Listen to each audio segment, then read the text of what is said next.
Good to have you all on board. It's another time with Tutor IO, the enthusiastic result. And in today's tutorial, it happens to be the continuation of the course PCR274. And in a retrospective class, just a moment.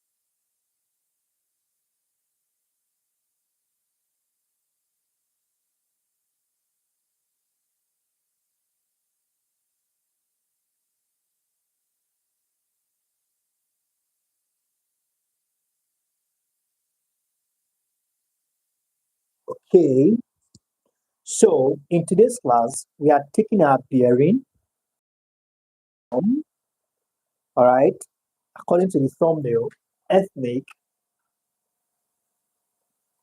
conflict. So, considering our very first class on this course, we're able to dissect what it means by conflict. We looked at the origin of this term, and we considered a whole definition from general to detailed definition of the term. And we are going to be taking our bearing today in today's class from the types of conflict. All right, this is one course that speaks a lot about what conflict is. Now, this is a disclaimer, real quickly. The reason why we're having this course is not to instigate conflict or to encourage it. All right. The reason why we're having this course, treating this course on this channel, all right, is basically to educate, all right, according to the course material provided by the Citadel of Learning, the National University of Nigeria. So what we do here is nothing more or less than give information and educate students. A disclaimer: we don't encourage, support, or instigate violence. So please take note of this. Now let's consider the word ethnic itself before we talk about what ethnic is. The word ethnic has its origin in the Greek word ethnos. All right, ethnos, the Greek word. It has its origin in the Greek word ethnos. Not ethnos. We are simply referring to, all right, a group of people who share a common and peculiar culture. Ethnos, a group of people sharing a common or peculiar culture. Speaking of the etymology, the genesis of the word ethnic, all right, which we can trace down to Greek origin, which means, when translated, a group of people sharing a common or peculiar culture. I once said this, all right? Awesome. Audio check is on point. I once said this. When we talk about ethnic conflicts, what are we now referring to? Ethnic conflict, ethnic conflict is one of the most destructive, all right?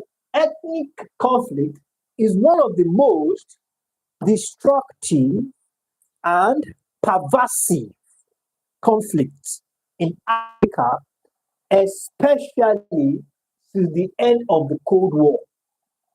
All right, one of the most, among the most, as we have it here, it says destructive and pervasive.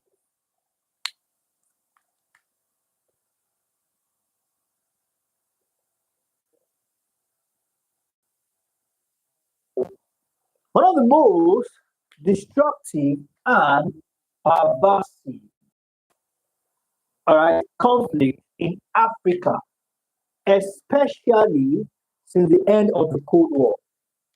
Now, according to Edmund Leach, and Frederick Bath, Edmund and Frederick came up with a construct, all right, construct. They came up with I beg your pardon, structuralist approach in understanding ethnic conflict. All right, Lee, Bath, Edmund, and Frederick came up with what we refer to as a structuralist approach.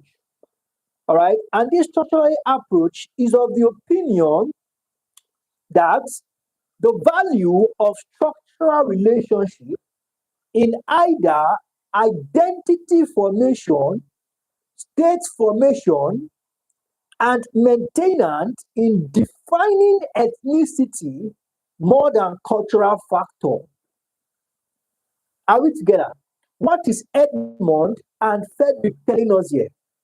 Edmund and Frederick tell us that according to their own approach called the structuralist approach, here to understand the reason behind ethnic conflict, you are laying more emphasis on how the structure of this group of people sharing or sharing a common or peculiar culture, what is the structure of their relationship? All right. As far as they are concerned, laying more emphasis on the structure, we have structuralist approach, which is by an approach introduced by Edmund, all right, Edmund and Frederick. All right. When you lay emphasis more on the structure of the relationship, which has to do with identity formation, all right, state formation, and maintenance, all right, that goes into certain cultural factors. So, but on a nutshell, what I'm trying to say here is that the structuralist approach by Edmund and Frederick is meant to make us understand that for us to understand ethnic group, then we have to go through the structure. What is the structure of this relationship? What is the structure of the relationship that exists among these people sharing a common or peculiar culture? All right. So tracing the structure of relationship, then we can now begin to consider elements like the identity formation. All right. Who are we to identify with when it comes to the wielding of power and authority? Who are we to identify with?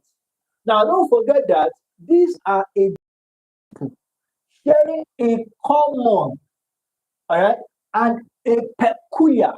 So there's always room for a part or a set of this group can say or insist that we want to dominate. We don't want to have all things equal. Definitely, when it comes to identification of power, then there will be a problem. All right. It doesn't end there. Identity formation, all right, the state formation as well. Who and who will be charged with the responsibility of ensuring the smooth affairs of the state. And if cares are not taken, just like we have in Nigeria here, whereby we have power spread across three different arms of government. All right, but we have states, we have the local government, and we have the federal government. All right, when we have all these levels of government ensuring that things are working perfectly, and these levels of government are being occupied by different individuals from all the 36 states we have in Nigeria. Are we together? So the state formation, the identity formation, and also the maintenance, all right, of this ethnicity alongside the cultural factors will go a long way. That brings us back to when we say things that things that are applicable laws, all right, the still applicable in the north might not be applicable in the south, might not be applicable in the west. All right. So it's very important when we talk about cultural factors when we are referring to an ethnic group. Forget they don't have the same culture, but common or peculiar. It is similar. Are we together? In the West alone, Yorubas, we have Oyo, we have Ibadan, we have Oshun. All of them are speaking Yoruba, but the Yoruba they are speaking is only common and peculiar, but they are not the same. There's some kind of Yoruba that you will hear, you go already, this is Yoruba. Even among the Igbos, even among the Hausas and the Fulanis, you can just name them, or the chiefs. You can name them. All right? So we have that as that. Another approach to the study of ethnicity is the primordialist approach. Primordialist approach.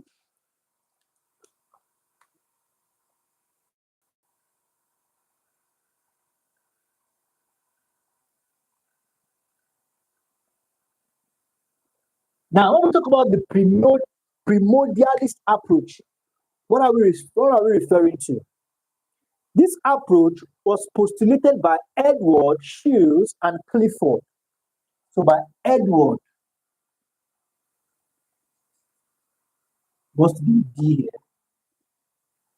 Edward and Clifford. Now, what is this primordial approach all about? When we speak of a primordial approach, it emphasizes more on the significance of culturally distinctive characteristics, such as origin, all right, rituals, I beg your pardon, origins, rituals, religion, descent, and language in distinguishing people. Now, what are we saying here? This approach, all right, submitted that the main function of ethnicity is to, all right, bind individual to a group with the assertion that awareness of common identity constitutes its principal function. All right, this approach is very wonderful. Why do I say it's very wonderful? This approach is of the opinion, all right, that irrespective of your culture, your language, your religion, the origin of your people, all right, irrespective of whatever it is that distinguishes us, one thing is most important. One thing is common to everybody, which is the what? The binding, just a moment,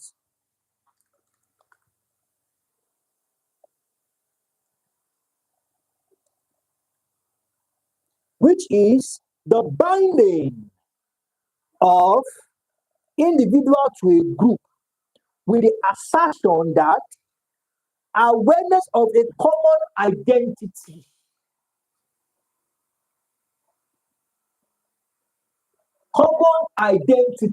just like we have Nigeria, irrespective of your tribe, your religion, we are one.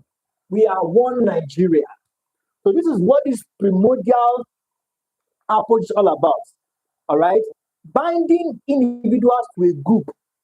When individuals are binded to a group with the assertion, with the clear understanding that the clear understanding of of the awareness that our bond to this group is recognized by one thing, which is common identity as the principal features of this union, as the principal feature of this, all right, group or society.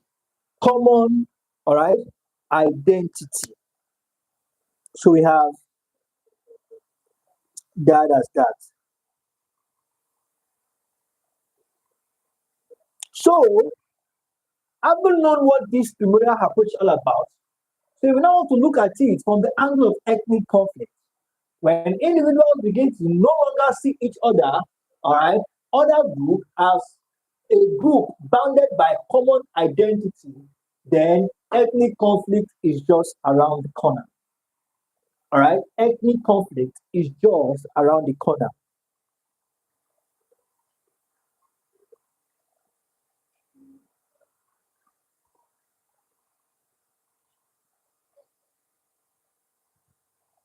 So let's quickly talk about class conflict.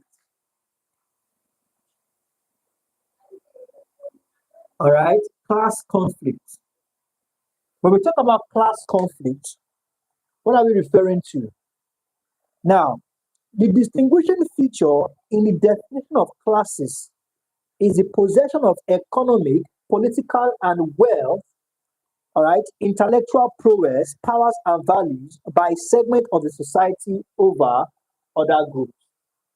Now, before we talk about class conflict, what is a class, all right, in a society? When we're talking about a class in a society, we're still talking about a group, all right, a group that possesses, or a class, all right, or classes that possesses, all right, they have the possession of economic, political, wealth, intellectual prowess, powers, and values by a segment, all right? When a segment of a society has all these features over the other groups, then we refer to this as a class, all right? Theoretically, the history of class conflict is located in Marx's materialistic and economic interpretation of history. Now, we understand what the class is now. Then, the class conflict is the dispute between classes, all right, whereby a class wants to dominate, all right, over another class, showing fully well, all right, as asserting the fact that we are better, we are better, we are better connected, we have the wealth of the society than the other class. All right. So we have that as that. Class conflicts in a country like Nigeria is based on political and economical issues. All right. Class conflicts in a country like Nigeria, all right, in Nigeria is based on political and economic issues. Okay. Fundamental to the occurrence of class conflicts in Nigeria is the struggle for political power. That is the bottom line of class struggle in Nigeria. All right, more like let's just switch this class to political parties. All right, irrespective of whether PDP or APC. All right, that is the party that wins an election. Right, the party should not be the focus. What should be the focus is delivering the best of standard of living to Nigeria. Delivering the best you can deliver politically to the people of Nigeria. Nobody cares which parties does it. What everybody cares about is having the economic stabilized, having jobs for those who have jobs, having good access to loans by small entrepreneurs and startups, making the country easy for young Nigerians to be able to create and start their businesses. All right, availability to social amenities, good roads, all right, water system, talking about electricity. That is what matters. All right, but unfortunately, in a country like Nigeria, the major issue here is political power. Because most of all the political leaders are of the opinion that when you control the when you are a force politically, every other thing falls in line. Right? Which is very, very unfortunate. As a force politically, the people should benefit. Citizens should benefit more, and it should not be about who dominates or not. Okay, so we have that as that. So very quickly, let's talk about the religious conflict.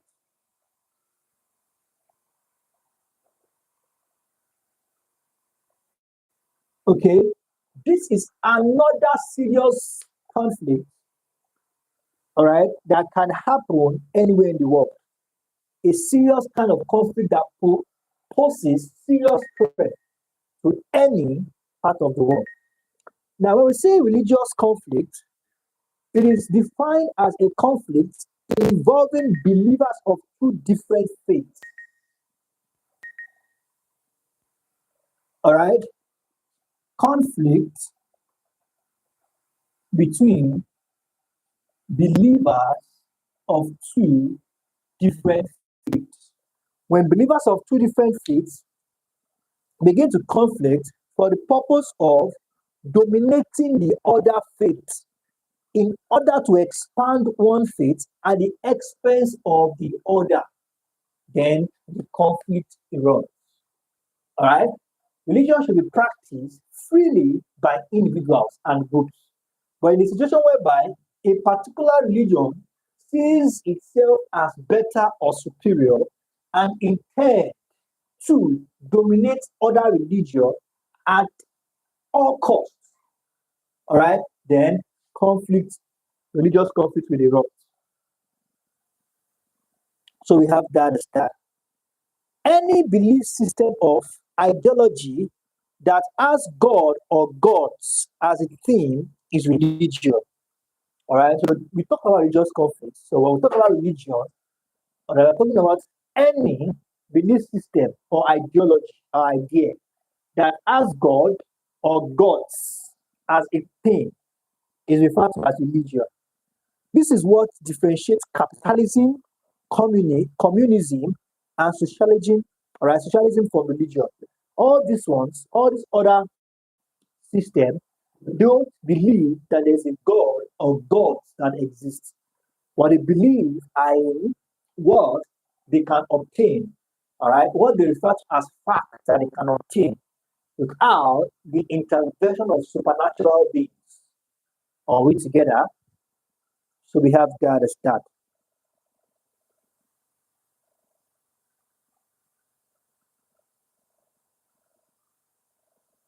A study of conflict in Africa will not be complete, all right, without addressing religious conflict in Africa. That's one of our major challenge. That's one of the major challenge in Africa. Speaking of religious conflict.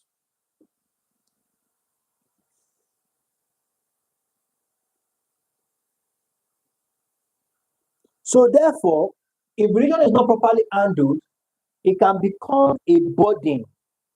All right. But if it is properly handled, it becomes a blessing for any human society. Okay. If it's not handled properly, it becomes a burden.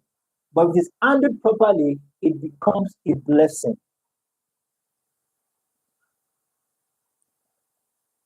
Okay.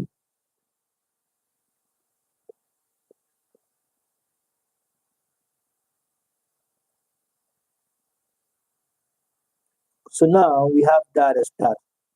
So in our next class, we'll take it off from indigenous slash host to settlers conflict or citizenship conflict. Okay. Thank you very much, everyone. I believe I've been able to gain something in this nice class. Please let's ensure to keep our notes up to date and send them to the appropriate parties. You have a wonderful evening and bye for now.